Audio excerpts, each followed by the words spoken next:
The following tape was made of Motorcycle Ed from Georgia as he spoke at the 1985 Louisiana Regional Convention of Narcotics Anonymous. My name is Ed, and I am an addict. Hi, family. One thing, if you can't hear me in the back, please, if I get to mumbling, I have a problem with that. Sometimes I get to... So, raise your hand and let me know something. All right, because I will hold it. One of the things I've learned here is I can't do anything of my own steam.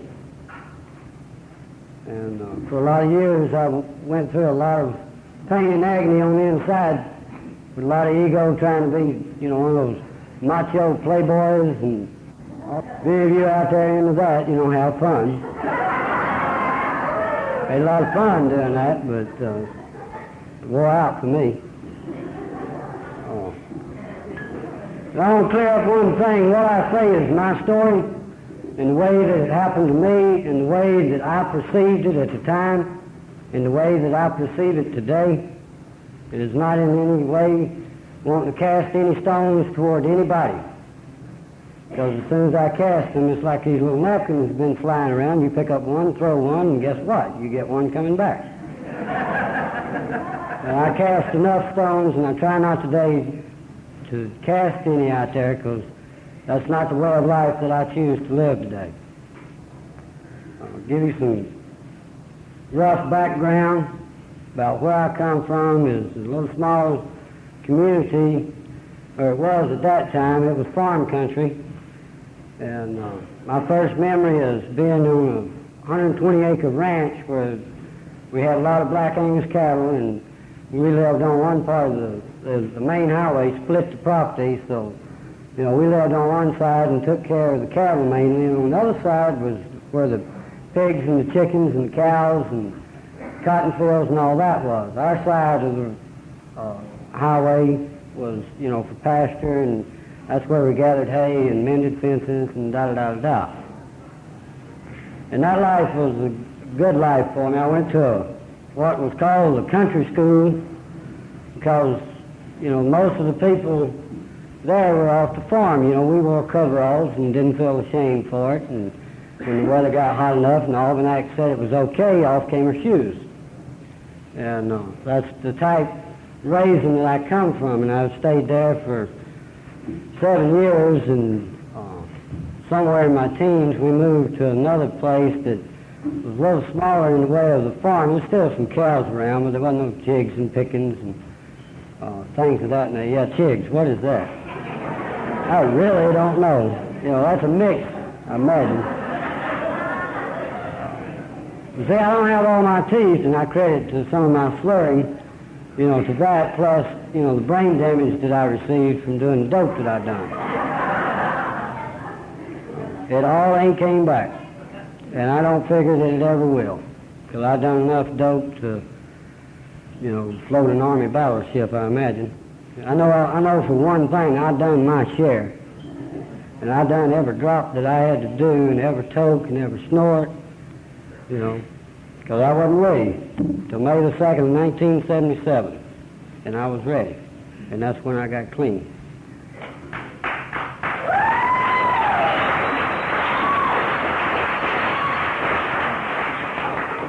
High school was kind of like, doing the high school routine. At 13 I started dating and got me a little gal friend, fell in love. She was going to be the woman that I was going to live with the rest of my life. And, because that's just the way it was. And I started getting some education in my preteens. I used to say I was forced. I don't know. I do remember being whooped on Sunday morning to get out of bed and go to church. And after a couple of years, the church I went to gave out little pins and, just same as these little things. You come so many months or so many Sundays without missing, you get a little pin, and they're different colors, and 1 year pin, and you get called up to the front for recognition, and the first one is, is a nice little red and white pin, and then the second year is a little wreath that goes around that, and then from then on it's just bars that hang off of that one pin with the wreath. And before it was said and done, I had 14 years of that. Not missing a Sunday and all that. And a lot of those years were out of pride because I didn't want to break my string. I had something going, and I'd go out on Saturday night, do the dating and the petting and da-da-da-da-da. Get a lot of frustration. Do what? Y'all ain't talking to me, you're just talking amongst yourself. And I'd get a lot of that, and, my education on that was coming off of bathroom walls. Because Mom and Daddy split when I was 4. That's the last memory that I had, and I didn't have anybody to talk to.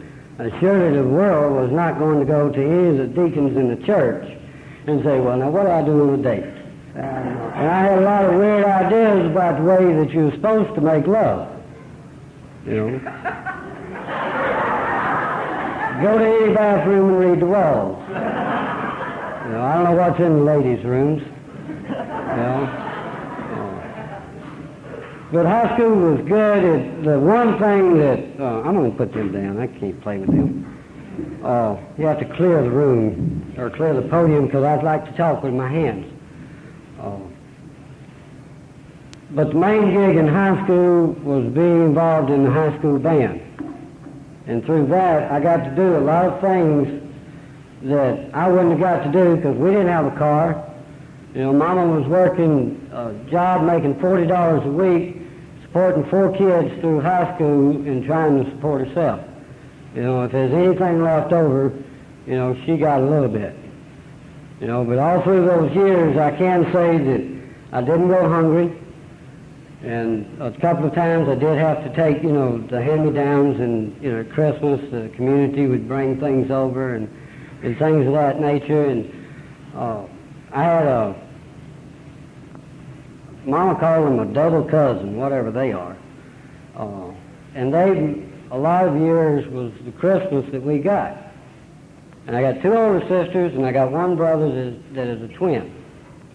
And that presented some problems in itself, because especially when, Christmas came along, if Mama didn't have enough money to buy 2, then we only got 1, and we had to share it. And the Little Red Wagons didn't stay together too long. They got to be tore apart. And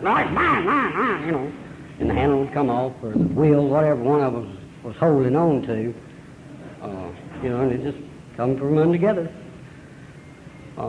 But the band was real good. It gave me a lot of things that I didn't get anywhere else.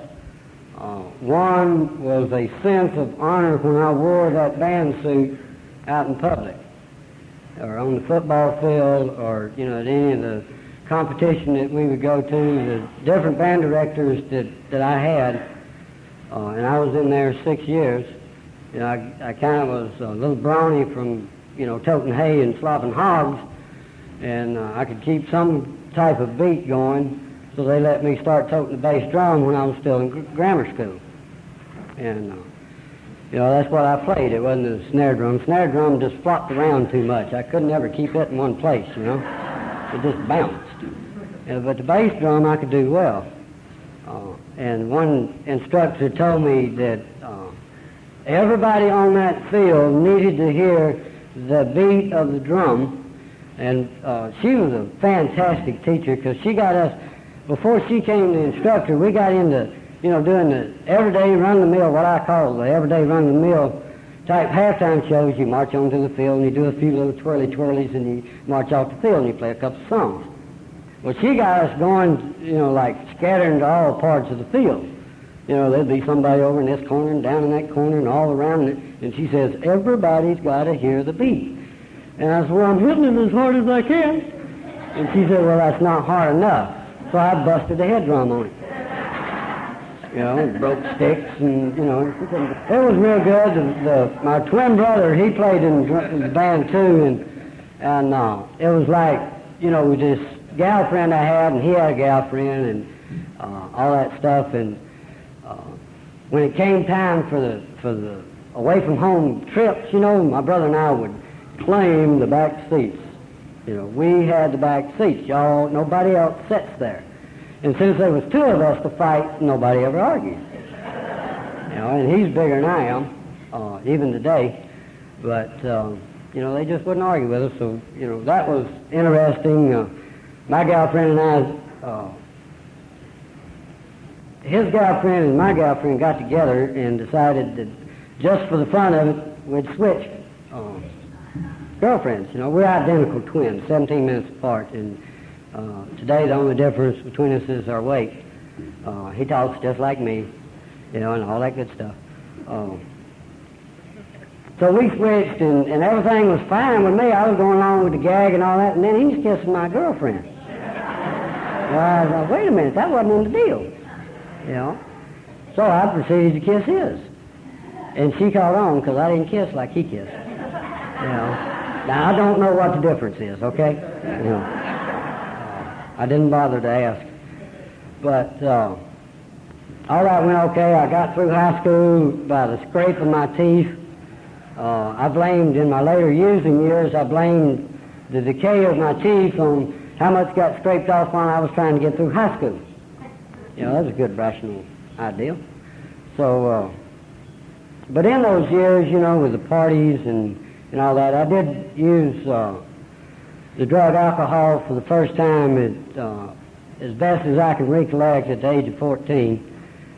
Back then in the state of Georgia and Cobb County, the drinking age was 21, and there was four of us in the Fitz-6 Chevrolet going up Highway 120, and there was a liquor store, last time I was out there, that's still there, and we stopped in. There wasn't a soul in the car over 17. That was the guy driving. And he went in and he come out with a bottle of grape vodka. And then we was 5 miles from the square, and between there and the square, we consumed that quart. And, you know, when it came around, you know, I took part in it just to stay involved with the crowd. It wasn't like I, you know, had some wild compulsion running or anything like that. The drug alcohol was what I'd done up until I got in the United States Army, and that was years later.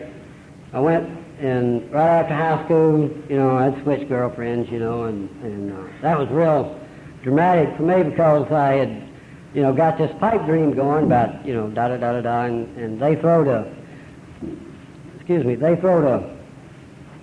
birthday party for my brother and I, and it came down that night that, you know, that was like her tribute to our relationship for whatever it was, and she wanted to start dating this other guy.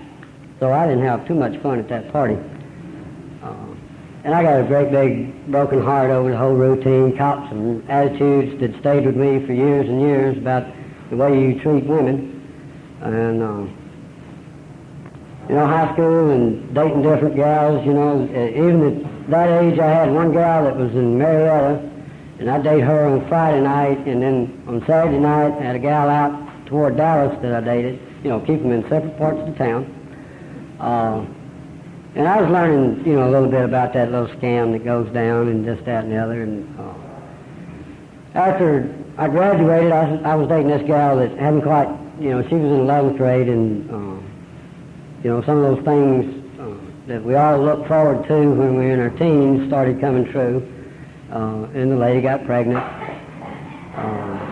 You know, just one of the facts. And out of the thing that I call being a true Southern gentleman, you know, you get a lady pregnant, you marry her, you know, because that's what a true Southern gentleman does. And that's kind of the attitudes that I had been, you know, that had been bred to me. And that marriage lasted 18 months.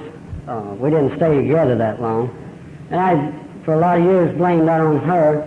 You know, she wouldn't do the dishes, wouldn't make the beds, you know, blah, blah, blah, blah, blah. And today I know it was because of the reason it didn't work on my part, and I don't know what her part was, but I haven't figured that out. Ain't going to, don't want to, you know, wouldn't touch it, thanks, no thanks. It was losing set up, folks. But my part was my immaturity, because I had not, you know, at 19, you know, I was real cocky and thought the world owed me a favor in the way of give me credit, which they did, because I had a wife and a kid, and I could have bought the world, on time. And there was a lot of things, and when I left that marriage, I carried a car with me and the clothes. I figured that's all I'd ever really need, because I was going to go to Birmingham, traveling. And I did. Buddy that I'd met, we'd done some traveling, and it was a year and a half clean before I finally was able to be honest enough within myself to cop to this. But we left Marietta going, now the difference between Marietta and Smyrna is about 4 miles, so that's the neighborhood I was raised in. But we left going to California and stayed gone for 14 days, and I didn't draw what it's called a sober breath the whole time. And it was fun. I got to go to Vegas and see Hoover Dam and the Painted Desert and apply for a job interview in some factory out in California. And that's what I can tell you about the trip. The rest of it's a blur. Maybe some more of the trip will come back in later years, maybe not. But after that, I'd been a good, solid American boy that had went to the draft board when my divorce was final and told them about it. I didn't hide under a cloak of, being married with, child and all that. And so they put me back in 1A classification and told me my lottery number was blah, blah, blah. And my brother was already in Germany, and, I wrote him and asked him, just in if case I got drafted or whatnot, what should I do in the way of manipulating the Army into putting me, in something besides the infantry. And he wrote back, go sign up for 2 years active, 2 years inactive, and 2 years non-active duty, which would fulfill my 6-year commitment, so that's what I've done. And I got into helicopter school, and that was a great big relief, because I knew that when I wound up in NAM that, at least I'd be flying over the people that were shooting at us. And if you're up high, you got a little bit better advantage spot. So I went through my little basic and my AIT, and I learned a lot about, helicopters and how to work on them and this, that, and the other. And it really psyched myself up to go to Vietnam, and this was in the 70s, and there wasn't really all that too much happening. They were still killing people, but, it wasn't as bad as, the 60s. And the drill sergeant that I had in basic told me that Black Jack in a half gallon wasn't but $4.50, so I was real excited about going. Yep.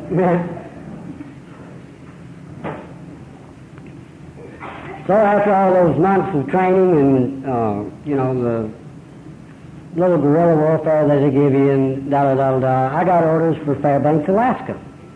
Well, this is just a stopping off spot, and, what the hell do you do in Alaska anyway? It's cold up there, and I'm a native Georgian, and, 17, 18 degrees with snow maybe once or twice a year is what I'm accustomed to. And I got Fairbanks, we flew into Anchorage, and it was 22 below zero, and more snow on the ground than I'd ever seen in my whole life. And they told us that, you're not staying here, you're going on up to Fairbanks, Fort Wainwright. And, I figured, well, they just play in the Army shuffle. It's the Thanksgiving holidays, and everybody's on leave, and, and I'm just caught in the middle again. I'm in a little cubicle over here on the side that they don't know what to do with yet. And they just put me off on with these other people till they ship us over to Vietnam. I didn't ever make it to Vietnam. Stayed a whole year in Alaska and blew a year. And I mean literally, because that's where I found out about what's referred to around here as the other drugs. Pot, hash, PCP. And you have my total experience of what all I took. Didn't do any psychedelics, didn't do any, pills. Pills were, in my mind, took too long. If you take 2 aspirin, you got to lay down for 15 minutes, and I wasn't into laying down unless it was with a gout. And on the Army base, that's real few and far between. At least it was at Wainwright. Or you could go down to the little joint down the road there, and if you had enough money, you could buy one down there. And I didn't figure it was worth all that, so that was just another excuse to get loaded every night. And I was into getting loaded every night. You know, it was like the little routine of work. You know, go play with the helicopters and this, that, and the other, and then go back to the barracks and do the poor little me's. I'm stuck in Fairbanks, Alaska with nothing to do and nowhere to go. And you know, today I know that if I had put forth the effort, then there'd been a lot of things to see. You know, and some of them, I did get to see some, what I consider some of the most beautiful mountain ranges in the world when I was up there, because we'd have little flights to go on.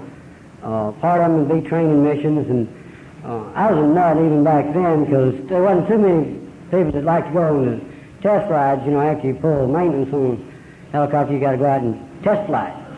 And a lot of the people wouldn't go, because the pilots got to be a little crazy when they're doing, you know, and all that shit.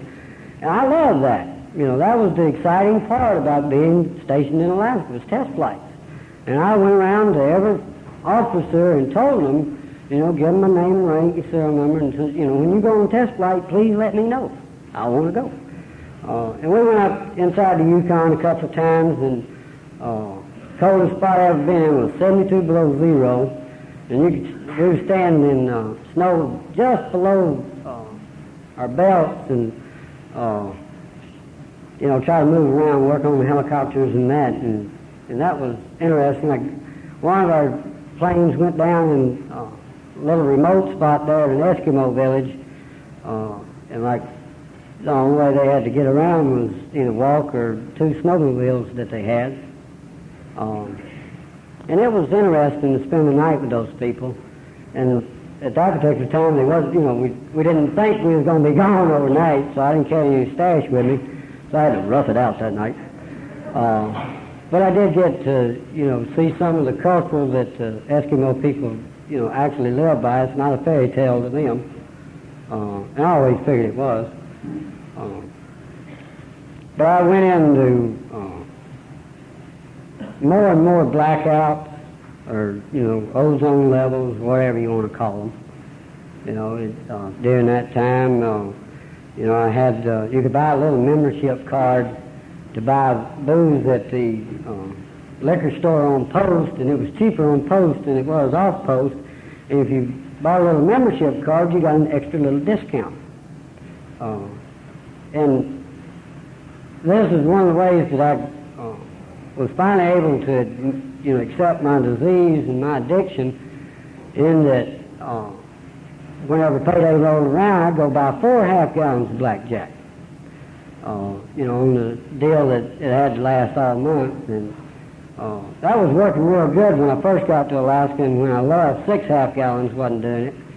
And that's, you know, not counting the stuff that was bombed off of other people, or, you know, the PCP and the pot, or the hash. I didn't get into PCP until I come back to the lower 48. Well, that went good. I got a chance to get out early, and I did, you know, with full honors and all that. They had a seasonal employment plan that they put into action, because a lot of people were coming back from Nam, and they didn't have no place to put them, a lot of E5s and all that. So they told us E4s and below, if we could, you know, get a seasonal employment job, you know, back home, then we could get a 6-month rotation early out. You know, I had to go pull my 2 weeks, you know, summer camp, and all that, you know, get my head shaved one more time. But when I got out, my attitude was, you know, I'm going to grow my hair long and, you know, really get into this drug thing, because I'd, you know, really had a lot of good time using, is what I call it. And I proceeded to grow my hair long, and in 73, I went on a trip up to some town in Kentucky with this little gal that I was dating, and I forgot to take my razor, and that's when I started my beard. You know, it'll be just that much more identification between the street people and me, and when I'm toting, you know, they'll know it, and I can spot them, and they'll know it's cool. When I walk up and say, hey, man, you got anything to burn? You know, that little language that's between the street people. You know, and any of us can walk down the street and spot somebody that's toting. You know, I could. You know, and what I didn't know at the time was my life depended on that. You know, having that ability to spot people that were toting. And a lot of those years from 72, 73, till I cleaned up, was going to a lot of parties, a way of getting some attention or a way of getting, some recognition or whatever you want to call it. On a lot of the parties, the people at the liquor store knew me quite well. And this one guy that threw a lot of parties, I'd go by the liquor store and pick up, 4 or 5 cases of beer, a case or 2 of liquor, and I'd always been, to the dope man's house out in Dallas, and got my, little chunk of this or, bag of that. The greatest dope deal that I ever done was 4 bags of reefer. And I was worried about that and disqualified myself when I first started coming around, because I met some people that were real dealers and all that, and my deal was 4 bags of reefer, and it all wasn't at one time. I had to sell them separately, and I'd ride around in the car and be paranoid as hell, Now, I rode around with the beer and the liquor and just think, well, it ain't nothing but a little beer, and not be paranoid a bit. But you put a little something else in there and I'd get all freaked. Mainly because, the laws on that shit was a lot tougher, than having 4 cases of beer. And I went to all the parties and I seen the people doing the needles and the jelly bowls and all that stuff. But I just stuck with the little chunks that, you put in all the little fancy pipes and, in my half gallon. And a lot of times I'd be real selfish, and that I'd take, I'd save up a bottle, and when it was empty, and I knew I was going to a party, I'd take a full bottle and pour just a little bit in it, enough to walk in with. Like, yeah, I brought some liquor, yeah, I brought my part. And it wasn't ever, what the amount that I drank, because, I'm a juicer, not a speed freak or anything, I'm a juicer, and, that's okay today. But Christmas of 76 was not a good Christmas for me, because a little girl that I'd been dating, and she'd taught me, I don't know how many times, with the other gals and all this, and, she finally got tired of it, and she come by to see me that Christmas day and gave me my gift. I don't know what it was, and said, I'll see you around. And she walked out of my life, and the only thing she asked was, leave me alone. And to this date, she meant every word of it, It's not like I've heard some of the other people talk, that they came back and all that. Nope, she didn't. I really thought she would, but she didn't. And that was hard to accept for, a long time, but between Christmas Day and New Year's of 76, I tried suicide in several different ways. One was, to get on a bike. I bought a bike to help me with my consumption, with one of those solemn vows that, I would not ride when I was using. And that eased out the door at about a week after I bought the bike. One little toke or one little drink or, a little snort here, you still got it in control.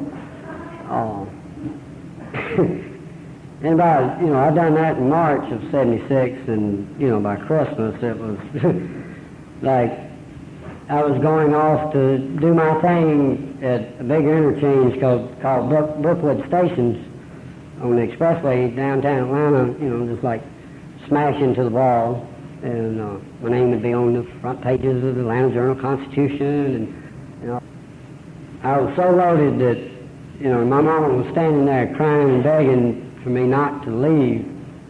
And I had it on the center kickstand and was trying to rock it to get it down, and I couldn't do it. That's how loaded that was. And for some reason, which is beyond me, she came out there and helped me push it down. Maybe to grab a hold of me or whatever. I don't remember.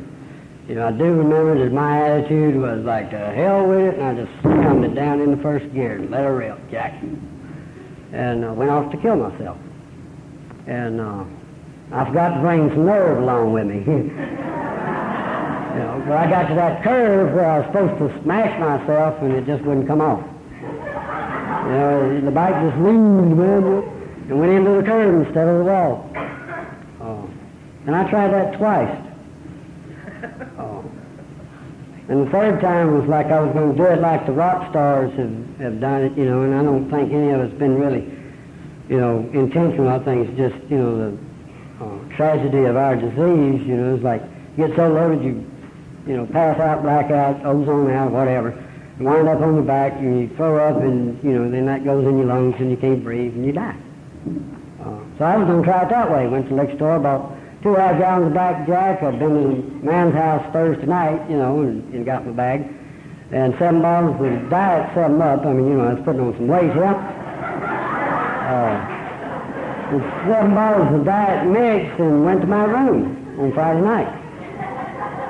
And swore I wasn't going to come out alive. They was going to bring me out on the stretcher, man, you know.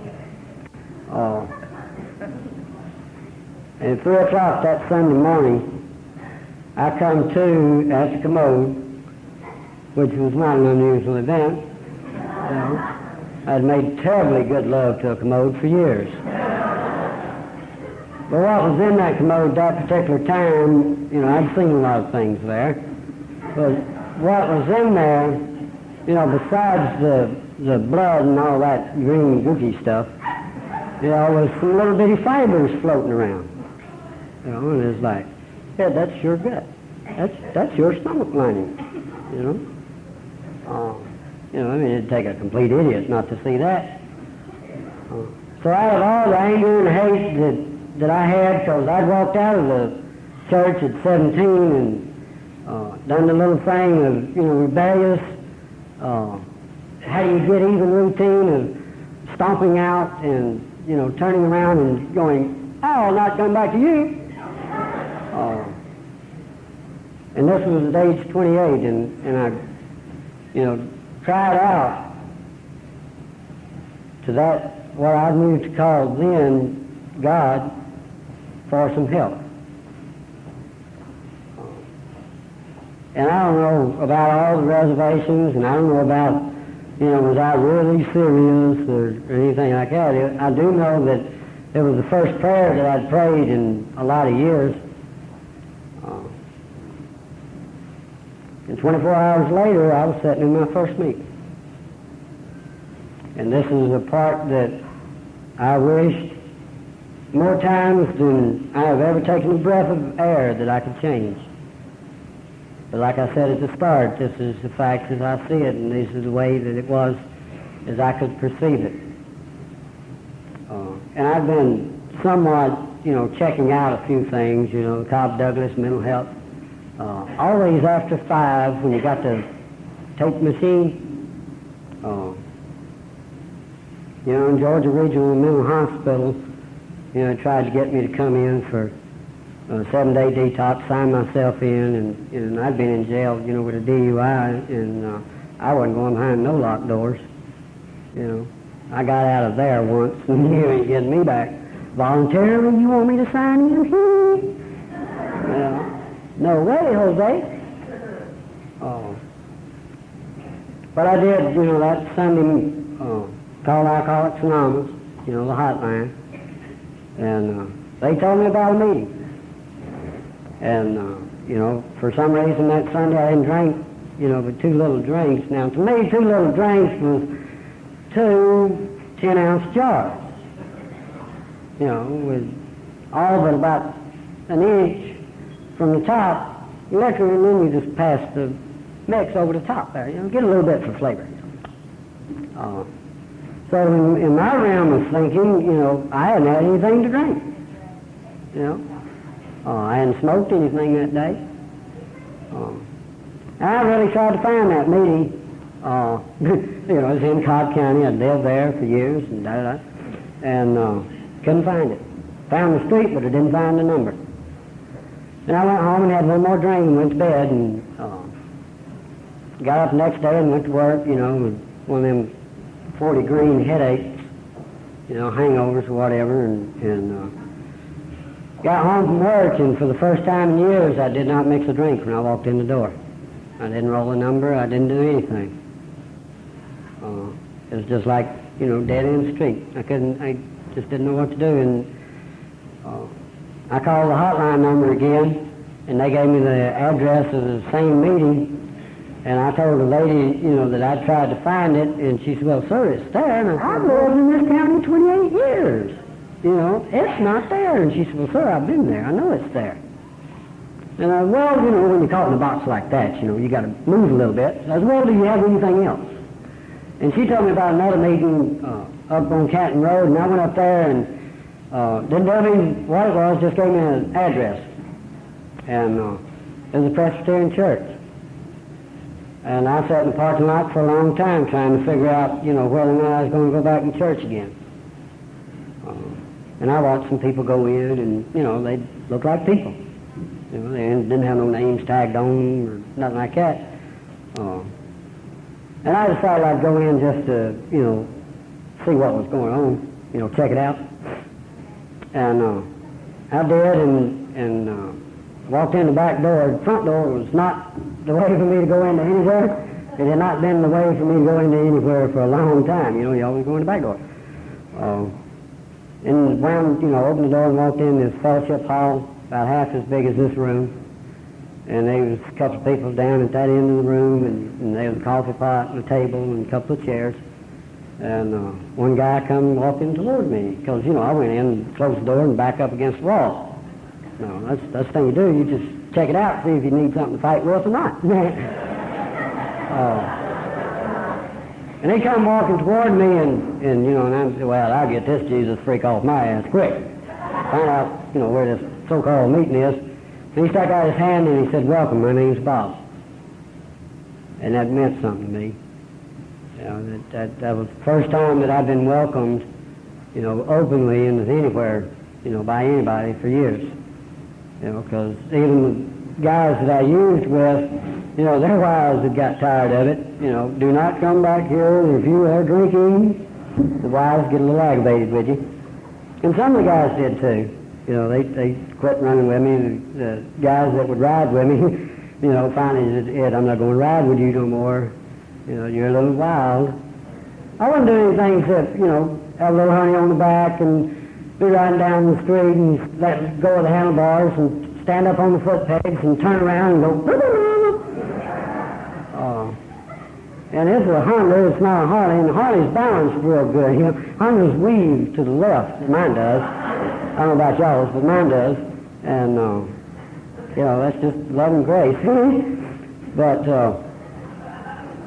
I started going to AA, and they told me not to drink, and I picked up a white chip and all that. I was traveling at the time, and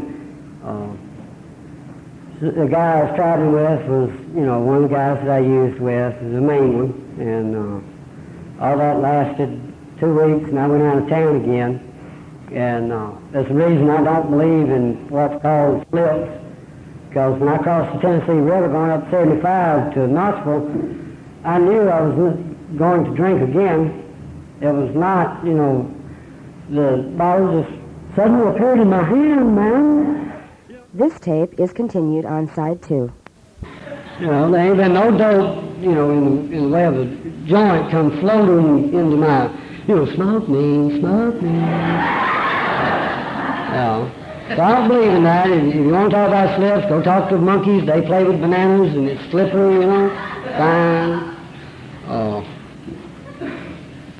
I do believe in relapses because that's what I had. And because nobody was asking me about anything except alcohol. And, street rule number 46, nobody asked, don't tell. And I, in honesty, there were 2 people that mentioned in a sentence or 2 about the wacky weed. No, not me. A lot of blackjack. And I wasn't lying, in the sense of a lot of blackjack. It was kind of like ignore the other question. But there came that time when, I was sitting in a meeting and everything inside of me was raging. You need something to drink. I got one thirst that when I do marijuana, there's one thirst that I get that nothing else quenches other than blackjack. And I tried it all: Kool-Aid, water, tea, sweetened, unsweetened, Coca-Cola, Diet 7-Up, Coors beer, Don't cut it. You got to have some blackjack. And I've been doing some little marijuana. Nothing, just the way it was. And I told myself, I'm at least going to go to the meeting before, I go to the liquor store. Because I knew that the meeting would be over at 9 o'clock, and the liquor store didn't close till 11. And I'd have plenty of time to be cool and, oh, it's going good, yes, and go get in my car and go to the liquor store.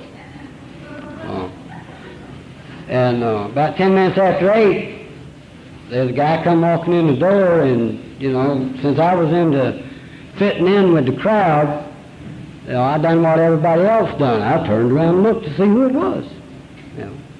And as soon as I done that, I knew that he knew that I was still smoking dope. It's like street ways, street people, street knowledge. Yes, that man knows I am smoking dope. I have got to get out of here. But, to do it right, at that quick in the meeting, it would look funny. So I'll get another cup of coffee, check out the back door. Yes, it is unlocked. And I done my best to get out of that meeting as soon as it was over. And they closed down at 9 o'clock, and I made a beeline for the back door. Now, I'd been, I started in January, best I can remember, January the 31st, and like this was somewhere in the month of last of March, 1st of April, somewhere in that time period. And people had got to know me a little bit, and at the end of the Lord's Prayer, they started grabbing my hand, how you doing? And I'm trying my dead level to get out of this room. Do not talk to me now.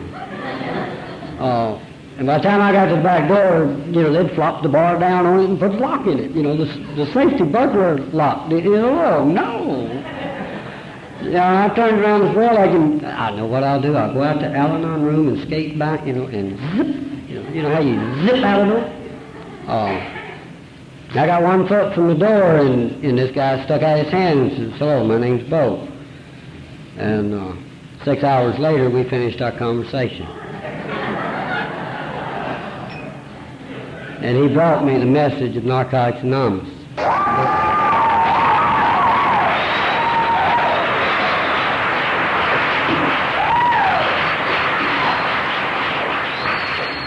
He asked all the little questions. He related all the little things, the orgies, the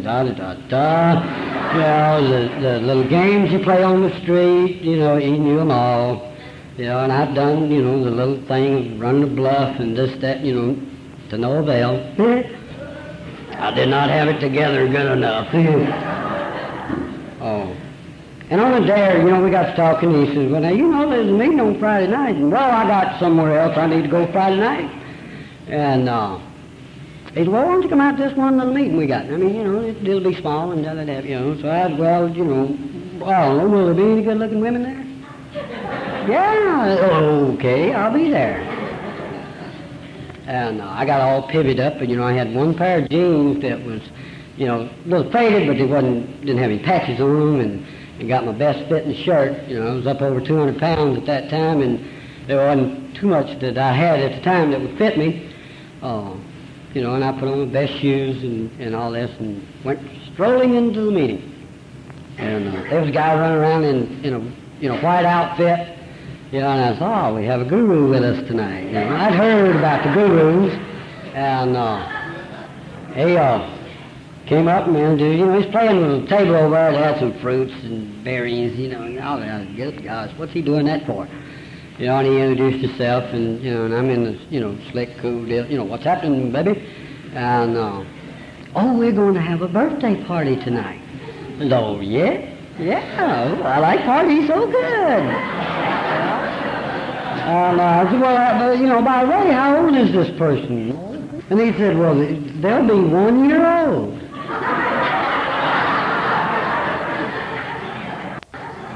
And I thought, well, now, Bo has really done a number now. He done found out, that I don't like kids, and he's done conned me to come over here, and in that scene, and, oh, no. And I started to leave, and about that time, there were some couple of good-looking ladies. So, well, I can't leave now. Well, I'm here, I might as well stay. And, I picked up another white chip that night. Yeah. I mean, they... Oh, yes. Newcomer, here we are. It took 9 white chips between then and May the 2nd.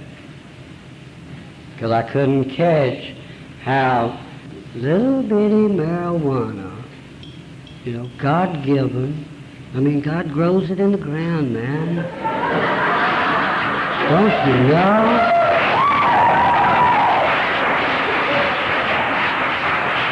I couldn't conceive how that could whip a old tough country boy like me, like alcohol had, But I wound up at the commode again with more of that green stuff, wash my mouth out, go back to the patio, and light it up again, because it went out since I was in the bathroom.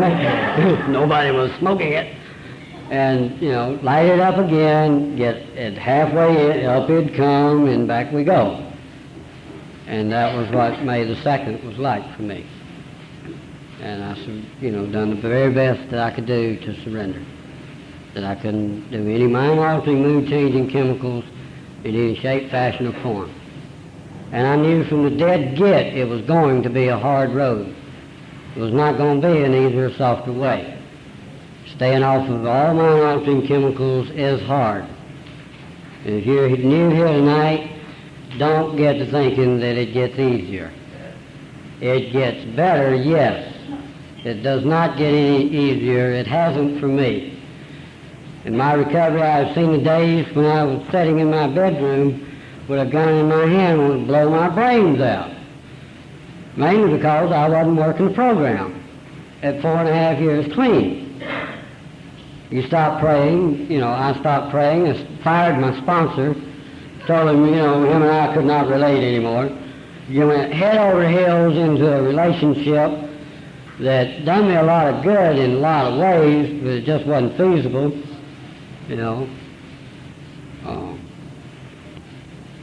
But a lot of things did happen, and I'm running out of time because, it's just that way and can't say it all in one night.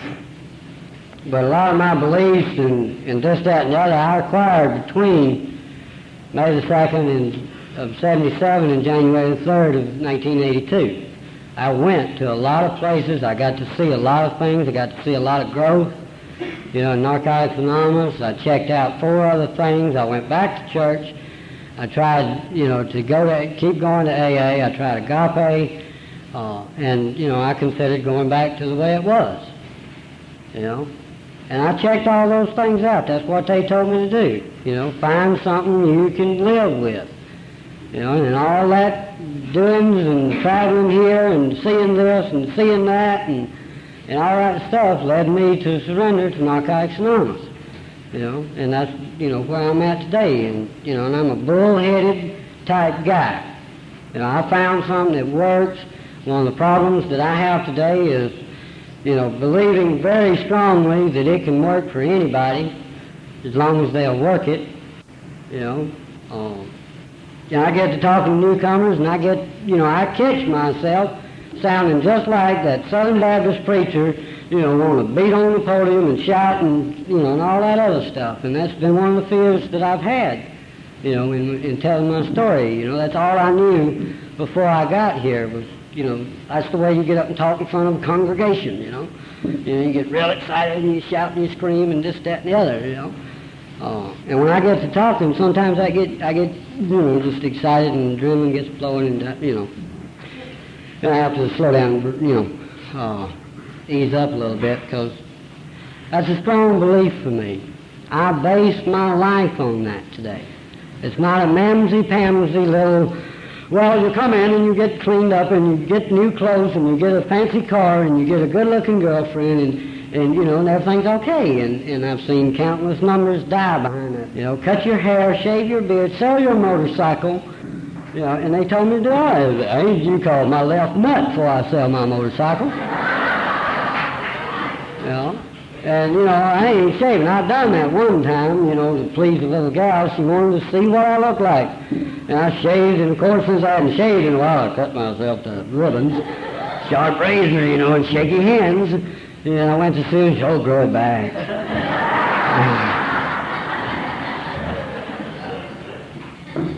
But I got involved in a lot of things that a lot of people don't like, and I don't know what their reasons are, because it's not my place to, talk about them. I'm just trying to talk about me. One of them is one of those things that a lot of people think that sucks, and that's called service, And what are y'all doing here tonight if you ain't doing service work?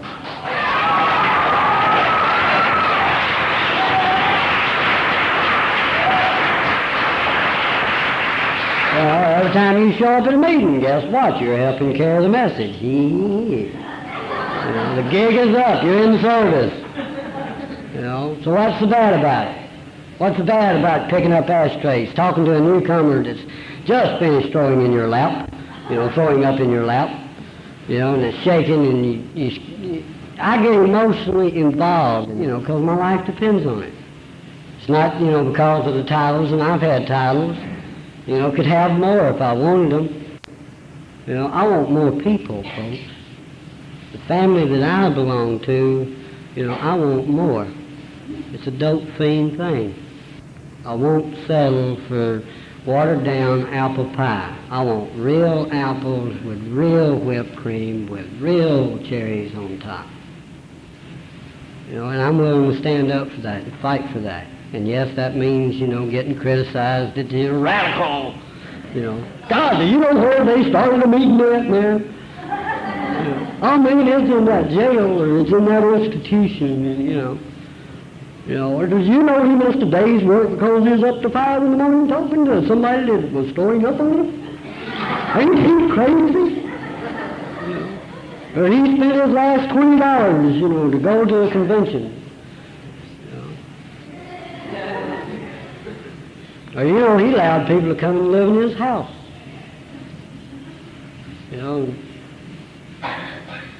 I just don't buy it. Because, see, I've seen not only myself walk out of that muck and that misery. And today, I can walk down the street and not have to be ashamed of who I am and where I come from.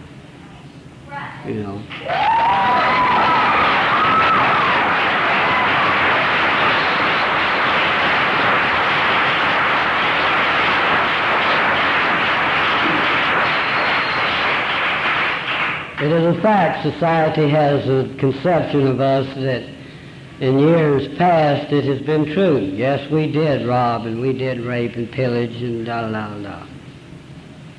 But I don't see nobody into that today. So what you got to be ashamed of? To the grace of a loving spirit, we have a basic text today. Through the dedication.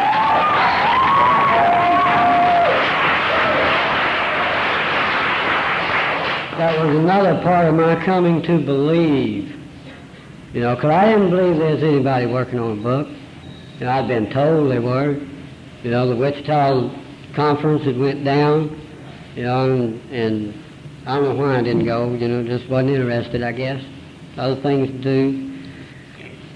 But Lincoln, was scheduled to happen after the 10th World Convention out in Wichita, and everybody, not everybody, some people were going to Lincoln, Nebraska.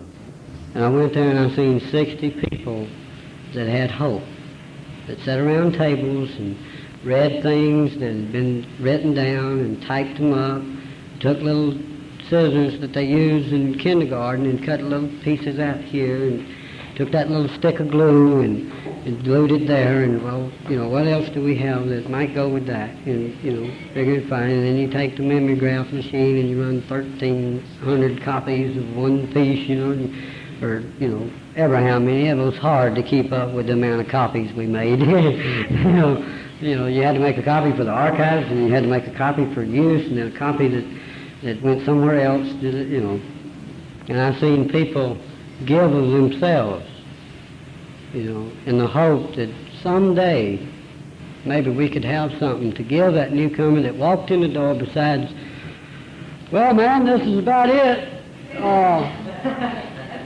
I hope you can recover. And yeah, there was pride on my part, because I just didn't want that anymore. I got sick and tired of seeing the people lose hope because we didn't have adequate literature. I cried many a tear for that. I prayed many a prayer. And I took, 2 weeks off from work, and it was, the Spirit working in my life. The day I walked into that man's office and, I don't need 2 weeks off. Well, Ed, why don't you, I've got a little trip to make. Oh, you're going to trip? Where are you going? What you going to do today? And I didn't want to tell, because I work construction, and, it's notorious what we do in construction. There's more of us that are clean today in construction, and, I'm not ashamed. They know today that, I used to do a lot, and they call me Crazy Ed, on the job that I'm on now. And one guy suggested, Ed, why do they call you Crazy Ed? Well, I just ain't all here, I guess. And they'd have their beer bust, and, Ed, you want to, how much y'all got? Oh, we got 2 55-gallon drums of beer. You ain't got no liquor? No, man, well, you ain't got enough for me then. Why? Well, the beer just, just won't do. Somebody offered me a joint. Is that all you got? One joint? Come on, man. You don't smoke a joint, you don't play around here. I'm let the type of guy, a whole hog or nothing. I'm either in or out. And I got in. I ain't willing to get out. They tried to run me off with ugly sticks. Where's the God in this situation? I had to learn to look for that. When it all seemed real confused and personalities flying all over this, that, and the other, and I was thinking about that when all the napkins was going around,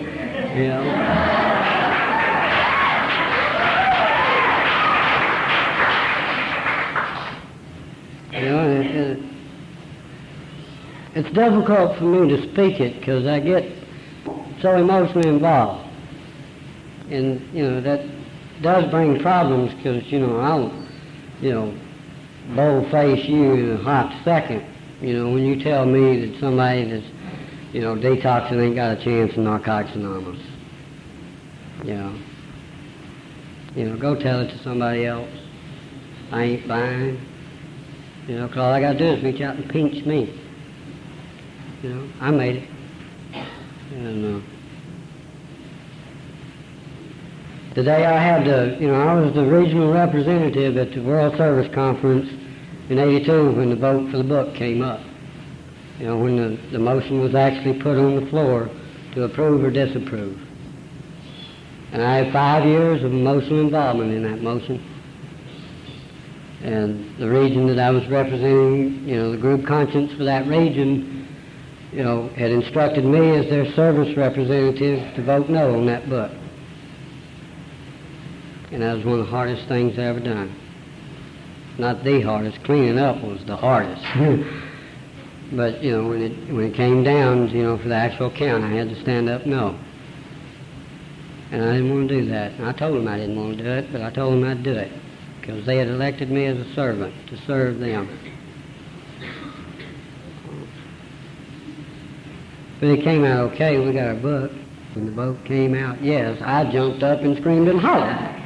Hey!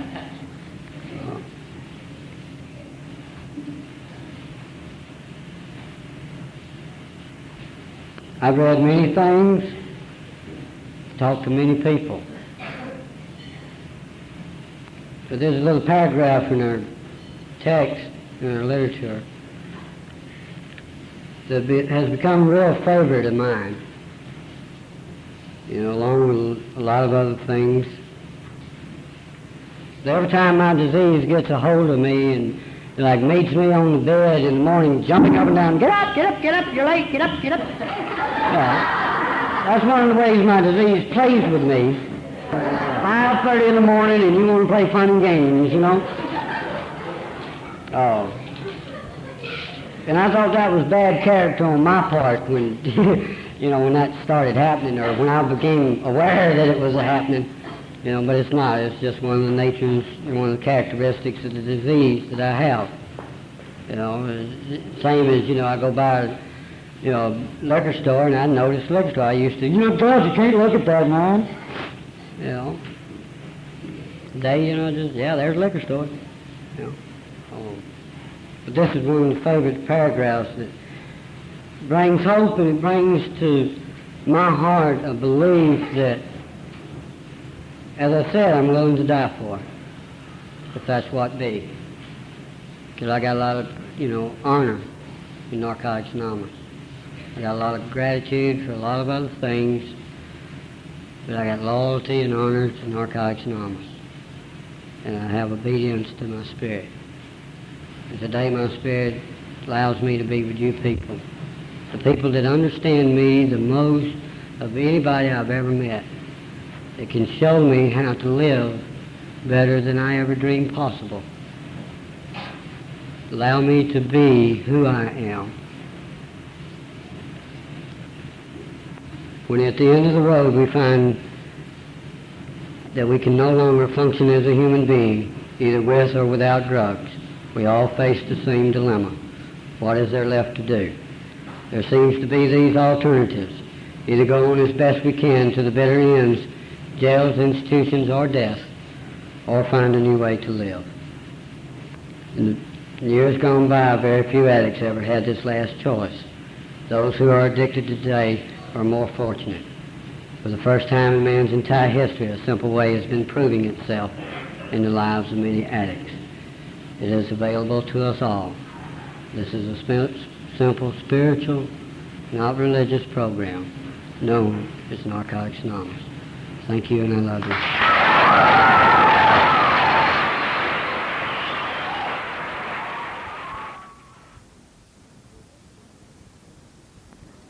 We hope you enjoyed this tape of Motorcycle Ed. Talks from other NA members can be obtained from the World Service Office at the address on the tape.